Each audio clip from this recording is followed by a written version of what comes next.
Bienvenue dans cette nouvelle vidéo, un petit peu différente de d'habitude. On va parler nettoyage à haute pression, et oui, avec une lance, on peut pas dire Karcher parce que c'est une marque, mais c'est un nettoyeur haute pression.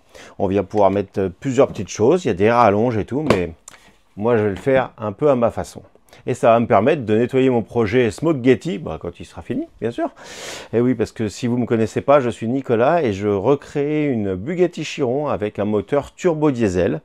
Mais aujourd'hui, on va customiser cette petite lance de nettoyeur haute pression pour que ça ressemble à un Airsoft ou à un AR15 M4 d'origine. Alors qu'il est tout en plastique, voilà, c'est vraiment un nettoyeur haute pression, quoi. Donc pour ce faire, j'ai plein de choses. Alors vous voyez, il y a même un petit capuchon à mettre orange, parce que dans les pays comme les US, ils ont besoin d'avoir un petit capuchon orange pour dire que c'est pas une arme, c'est un faux truc.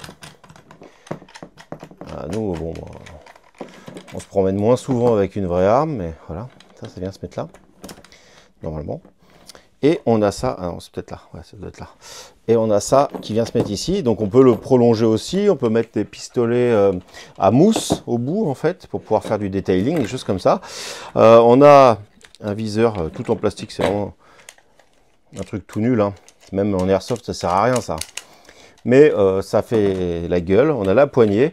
Et moi ce que je vais faire, je vais enlever tout le bleu, on va poncer, sabler, peut-être même sabler directo, on s'en fout en fait, sabler délicatement, pour ensuite pouvoir le peindre en noir mat UPOL, pour ensuite pouvoir mettre un petit peu de graphite dessus, et j'ai pris un pinceau de maquillage avec de quoi faire un peu d'effets spéciaux, on va dire, de modélisme. Ça va ressembler un petit peu à ce qu'on a fait sur le HY, mais en version miniature, et ici du métal, de la cire gris argent pour faire un peu comme s'il avait été frotté, et on va essayer de le faire ressembler à quelque chose qu'on pourrait voir dans des films, hein, un petit peu comme ils font des répliques de films. Donc on démonte tout ça, on pose tout ça, je vous montre un maximum de choses, mais ça va être rigolo. Alors bien sûr, moi j'avais commencé à le faire comme je vous l'ai dit, et j'ai commencé à le faire, j'étais parti d'une base d'Airsoft. Il seulement commencé parce qu'effectivement c'était un fiasco. Alors on s'est pris la tête un petit peu pour y arriver avec le poteau Zinzin que vous avez déjà vu sur ma chaîne, il fait de la préparation de mobilette. On a essayé, on avait découpé, meulé un petit peu la réplique d'Airsoft pour rentrer le même genre de pistolet, hein, vraiment typiquement la même chose. C'était pas foufou, donc bref, abandon de projet. Je l'ai mis de côté, je voulais le finir quand je vais avoir un peu plus de temps et de place. Puis finalement je suis tombé sur ça, je me suis dit allez, ça va faire cool dans mon nouveau garage, donc il me faut ça absolument. Donc là je retire les vis, on voit bien l'intérieur, c'est typiquement une lance de Karcher que l'on trouve partout, hein. Sauf que là ce qui nous intéresse c'est l'enveloppe qu'il y a autour. Donc là je sable, et en sablant en fait j'ai un petit peu usé le plastique. Vous verrez un peu plus tard que je suis obligé de le recoller, et j'utilise une lampe un petit peu spéciale. D'ailleurs je remercie Olight, c'est un partenaire de la chaîne, et les UV pour la colle, on va dire un peu super glue, enfin qui se durcit à l'UV, c'est vraiment royal. Vous verrez ça un peu plus tard.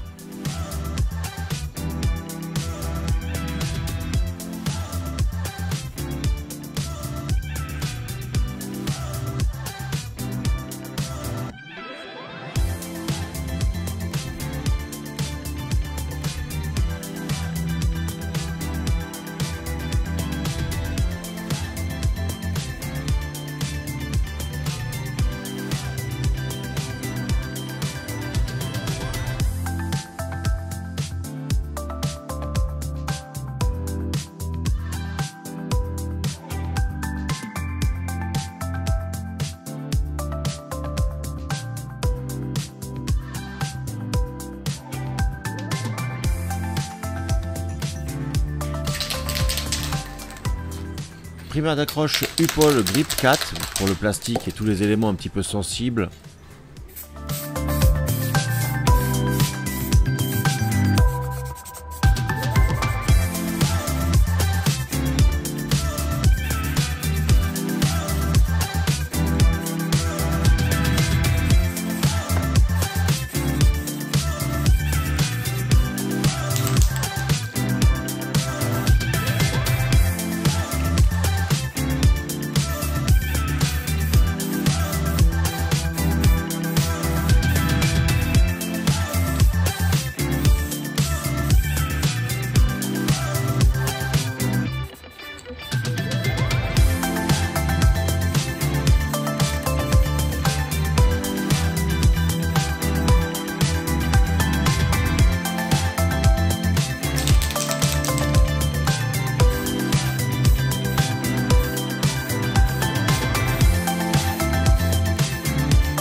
Donc là j'applique du noir mat de chez Upol et ensuite je vais pouvoir faire mes petits effets, on va dire. Donc deux solutions, soit direct derrière le noir mat, là vous revernissez en satiné, ce qui va permettre, ou en satiné ou en mat d'ailleurs, ce qui va permettre de protéger la peinture si jamais vous vous foirez. Soit là moi j'y suis allé direct, c'est-à-dire que là je mets le noir sat et derrière tout de suite mes effets et je vernis qu'à la fin. Quand je vois le rendu avec le noir mat là, je me dis que j'aurais même pu le laisser comme ça, c'était déjà très bien. Mais j'avais envie de donner quelques effets, voilà, donc l'avant pour l'accroche plastique et le noir mat de chez Upol. J'interromps cette petite vidéo pour vous dire que Olight suit la chaîne maintenant et ils m'ont envoyé cette lampe qui est vraiment tip top. C'est la Hacker Pro. Elle a plusieurs choses, c'est-à-dire que quand toi tu es un peu un maker, tu as une lampe UV. Tu vois s'il y a un peu de saleté partout, mais c'est surtout que quand tu es mécanicien, la lampe UV on connaît, c'est pour voir les fuites de liquide de refroidissement par exemple, parce que le liquide de refroidissement s'il est fluo c'est qu'il y a bien une raison, c'est pour ça. On a un éclairage large et un éclairage concentré. Pour revenir à l'UV, ça sert à quoi d'autre? Quand tu fais de la climatisation, tu mets un traceur, le traceur est visible par la lampe UV et vous voyez là il y a l'éclairage de studio et pourtant on voit quand même, donc c'est un UV assez puissant. Moi je m'en sers quand je fais mes petits trucs pour faire sécher la colle type résine UV typique, c'est un peu comme de la glu. On a ici, vous voyez la sélection des différentes choses. À droite on a la charge de la batterie et à gauche la puissance d'éclairage. Petite chose intéressante, quand je suis avec mes apprentis, des fois, hop, je montre des diapos, des choses comme ça. Et ici, on a le laser vert qui se voit très bien. On appuie une fois, on reste appuyé et quand on arrête, ça s'éteint. On appuie une fois, on relâche tout de suite, il reste allumé en permanence. Vraiment très qualitative, aluminium très beau. Anodisé bien sûr, donc protégé. Ça se recharge ici comme d'habitude avec la Olight magnétique, mais on a aussi ici la possibilité de recharger en USB-C. Le clip est dans les deux sens, donc tu peux le mettre dans ta poche ou sur ta casquette dans l'autre sens pour éclairer par exemple. Voilà, ça marche très bien. Je remercie Olight de suivre. Je vous mets bien sûr tous les liens dans la description. C'est une vente flash, c'est pour ça qu'ils m'envoient les produits pour que je puisse vous en parler. Bon nous, une fois maintenant que c'est recollé et après la peinture, on va pouvoir mettre un petit peu d'effet métallique sur notre peinture mate de chez Upol. La peinture mate, vous voyez, elle est mate. Ça brille légèrement, ça fait un peu métallique déjà, mais ça va pas suffire pour ce que je veux faire. Donc je vais rajouter un petit peu de carbone. Vous entendez l'impression 3D tourner, donc j'en suis désolé, mais ça travaille dans tous les sens. On prépare Halloween avec la Creality K2+. Allez, maintenant on va utiliser la poudre de graphite qui sert aussi de lubrifiant en mécanique.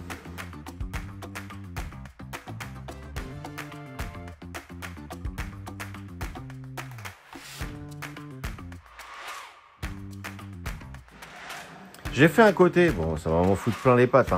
Donc là vous voyez déjà à quoi ça ressemble. On a un côté beaucoup plus intense. Voilà, c'est simple pour voir la différence, il suffit de retourner. Et vous voyez maintenant ici, ça brille toujours légèrement satiné, mais par contre beaucoup moins métallique que là. Là on est vraiment sur un gun metal, c'est ce qu'ils appellent, c'est la teinte. Hop. Ce qui fait qu'on peut récupérer la vieille poudre et la remettre et vous voyez directement, paf, la brillance type métallique, alors que c'est censé être plastique, la crosse, mais c'est pas grave, ça, pour la vanne, ça va le faire large.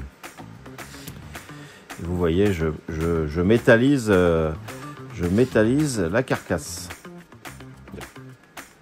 Alors il y a une tendance à s'en foutre plein les doigts quand on y touche. Le graphite, pour ceux qui n'ont pas maîtrisé le terme, c'est du crayon de papier.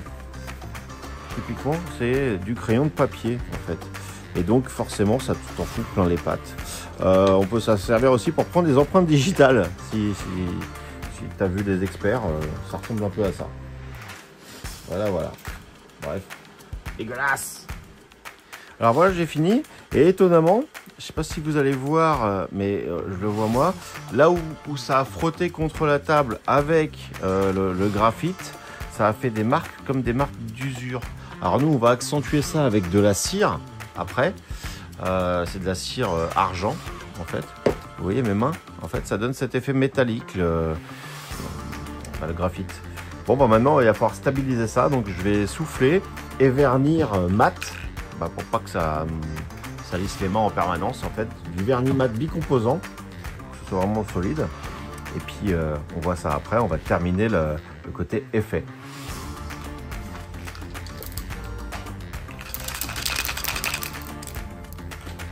On voit bien l'effet métallique.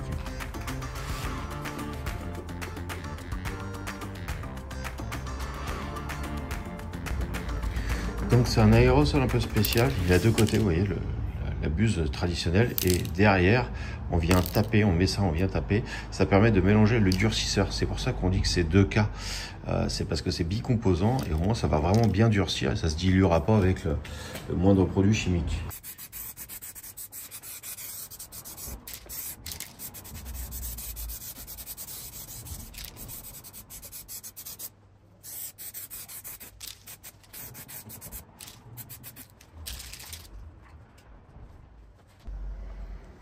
Ça a bien maté en séchant. Un léger satiné métal quoi, avec un côté gris parce que le côté noir ça fait faux. Le côté alors j'ai caché ici comme je disais les caoutchoucs pour que ça ressemble à du plastique. On va voir ça. Allez, je fais l'autre côté. Bon, voilà, maintenant il est métallisé, on va dire. Ouais, ça ressemble à du métal, hein, c'est pas mal. Bon, petite connerie, j'ai forcément pour la vidéo, j'ai voulu aller trop vite et donc je l'ai posé et il y a un endroit que c'était mal poncé ou je sais pas, il restait un petit peu de bleu. Donc je vais faire une retouche avant de le revernir parce qu'on va le revernir une fois qu'on aura mis la cire et le weathering, c'est ce qu'on se sert pour vieillir en fait des maquettes. Et donc la cire, ça va faire les usures et ensuite je vais remettre du vernis mat. Il est déclenché, donc autant utiliser la bombe à toute manière. Donc il y a deux endroits où ça a touché. J'ai senti quand je l'ai relevé, ça a collé. Bref. Donc pour la cire,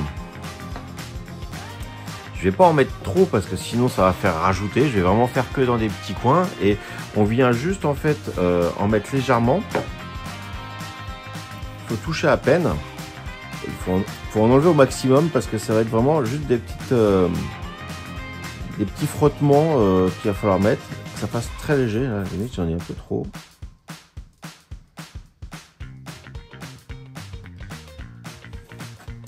Et hop, ça vient faire une petite usure. On peut venir frotter ici aussi parce que c'est là que ça vient se frotter sur un vrai, par exemple. Là devant, c'est là que ça avait déjà frotté. Voilà où est-ce qu'on en est.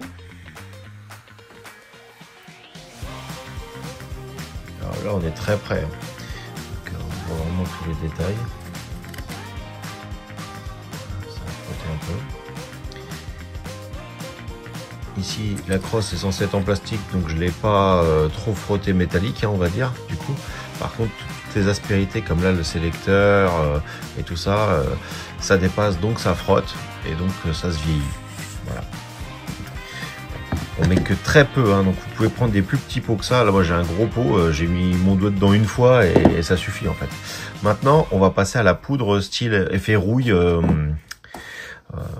légère effet rouille hein, sur le métal, je voudrais. Donc je vais faire ça avant de repasser un coup de vernis. Bon, vous le savez, le métal ça rouille. Bon, je réutilise mon pinceau. J'utilise ce kit, hein, pas de placement produit ou sponsor. Il y a différentes couleurs. On va commencer par un peu plus clair. Je commence par un peu plus clair. Et qu'est-ce que c'est? C'est aussi de la poudre, en fait, en gros. Et on vient prendre un peu de poudre. Et dans les coins où c'est censé rouiller, on vient en mettre. Alors, faut pas en mettre trop. J'en ai mis beaucoup, là. Je vais venir récupérer. On vient mettre ça dans les arêtes. On va essayer de protéger la poignée parce que la poignée elle ne peut pas rouiller. Elle n'est pas en métal.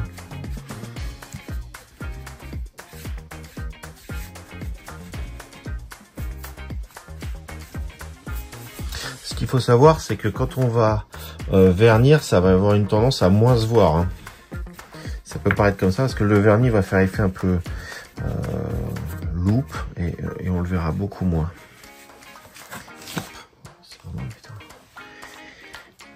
On dirait que je sais ce que je fais. Je vous le rappelle, je sais pas si je vous l'ai dit, c'est la première fois que je fais ça. Alors j'avais déjà fait un peu de rouille avec le HY, hein, bien sûr, mais faire une réplique d'arme comme ça avec un bout de plastique, c'est la première fois.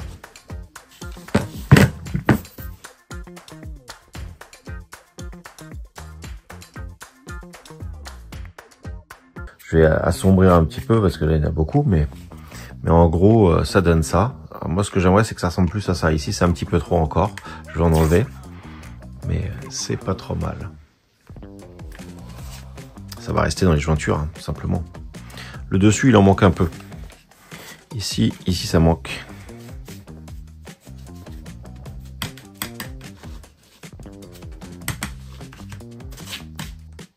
Maintenant je vais mettre un petit peu de la plus foncée.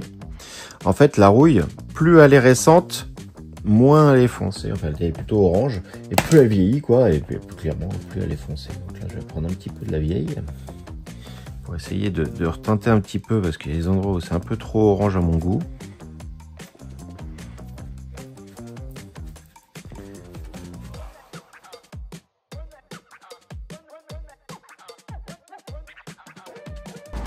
Bon, mais bien sûr, entre-temps, il pleut.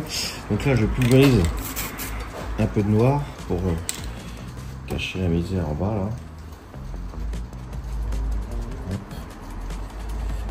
Je vais faire du noir un peu plus ici car le chargeur est censé être en plastique.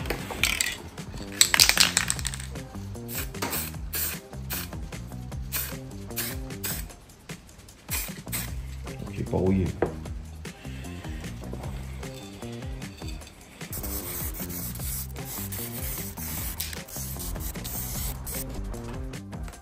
Voilà où nous en sommes là, après le vernis. Alors c'est une côté un peu vieilli, patiné, hein, c'est pour ça. On voit que le chargeur, bah, il est d'une couleur un petit peu plus noire, comme je le voulais. On voit, vous voyez, ça fait une couleur différente. Et ça ressemble à un chargeur en fait. Hein. Est-ce qu'on peut comparer par rapport à ce qu'il y a derrière, l'airsoft, tout ça? Ça ressemble un peu, hein. On ne sait pas dire si c'est du vrai, du faux. C'est l'intérêt de la chose. Moi, bon, clairement, on n'est pas dans les détails à ce point-là. On est sur un pistolet à eau, hein. Faut pas oublier. On est simplement sur quelque chose pour laver des voitures. Maintenant,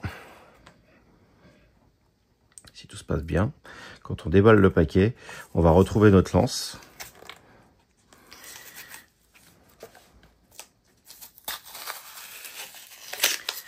Les poignées vont être dans du plastique différent, donc dans le plastique d'origine, pas peint, pas verni, rien.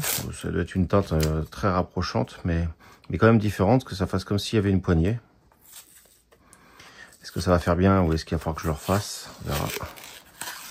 Bon, tout bien, je le referai pas, je vous le dis, parce que pour une lance de Karcher, ça ira bien déjà. On sait que ça peut pas être réaliste parce que il y a toute la tuyauterie à brancher dessus. À partir de là, voilà quoi. Vous voyez, comparé au stri que l'on a sur les... Là, c'est une poignée lisse, quoi. Mais j'avais fait gaffe au moment de sabler, de bien sabler cet endroit-là. Et c'est pas le seul endroit, d'ailleurs, on verra après ici avec la crosse, ici. Pour que on puisse avoir des couleurs, en fait, un petit peu différentes. Est-ce que ça va marcher? Est-ce que ça va faire bien? On verra.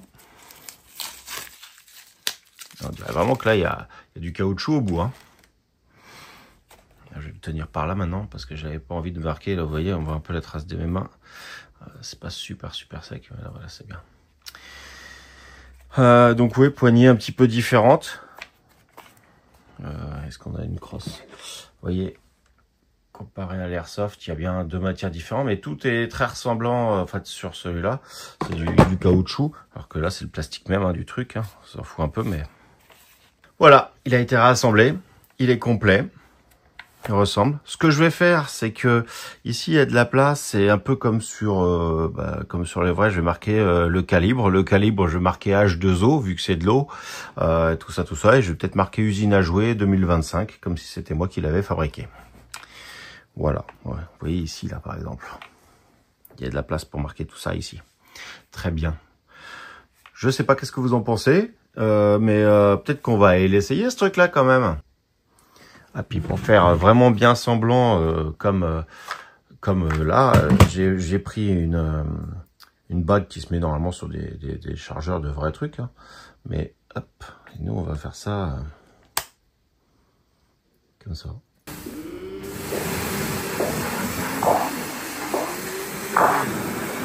I came from the mud, there's dirt on my hands.